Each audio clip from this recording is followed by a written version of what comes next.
मार्च महिन्याच्या अखेरीस आंब्याची आवक एपीएमसी मार्केटमध्ये वाढली आहे। सध्या दिवसाला 40 ते 45 हजार पेट्यांची आवक वाशीच्या एपीएमसी मार्केटमध्ये होतीये। निर्यातही मोठ्या प्रमाणात होतीये। दुसरीकडे द्राक्षांचा सीझन 15 दिवसात संपतोय। फळांचा राजा हापूस यावर्षी लवकरच एपीएमसी मार्केटमध्ये दाखल झाला। पहिली पेटी नोव्हेंबरमध्येच आली। आता मार्चच्या अखेरीस खऱ्या अर्थानं आवक वाढली आहे। रत्नागिरी, सिंधुदुर्ग, रायगड मधून रोज 40 ते 45 हजार पेट्या दाखल होत आहेत। यातील 25% आंबा निर्यात होतोय।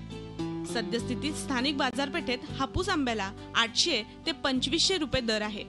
एप्रिल नंतर आंबा भरपूर प्रमाणामध्ये येईल आणि आंबे थोडेसे स्वस्त होऊन आंबे खाऊ, तर तसा काय प्रकार यंदा होईल असं वाटत नाही। कारण आंब्याची जर आवक जर कमी राहिली तर बाजारभाव थोडेसे गेल्या वर्षीच्या तुलनेमध्ये जास्त राहण्याची शक्यता आहे। तेव्हा त्या दृष्टीने सध्या आंब्याचा मोसम हा चालू झालेला आहे। आंब्याची आवक वाढली असताना द्राक्षाची आवक मात्र घटतीये। 15 दिवसात द्राक्षाचा सीझन संपेल। संत्र्याला बाजारभाव आहेत 15 रुपयापासून तर 35 रुपये किलो या हिशोबानं संत्री सध्या खपली जात आहेत। त्याचबरोबर मोसंबी सुद्धा चालू आहे।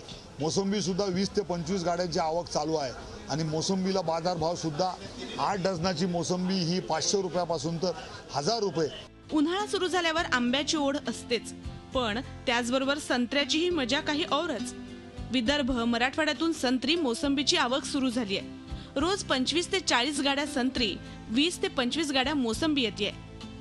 Swati Naik, Zee media, Navi Mumbai. Zee 24 तास रहा एक पाऊल पुढे।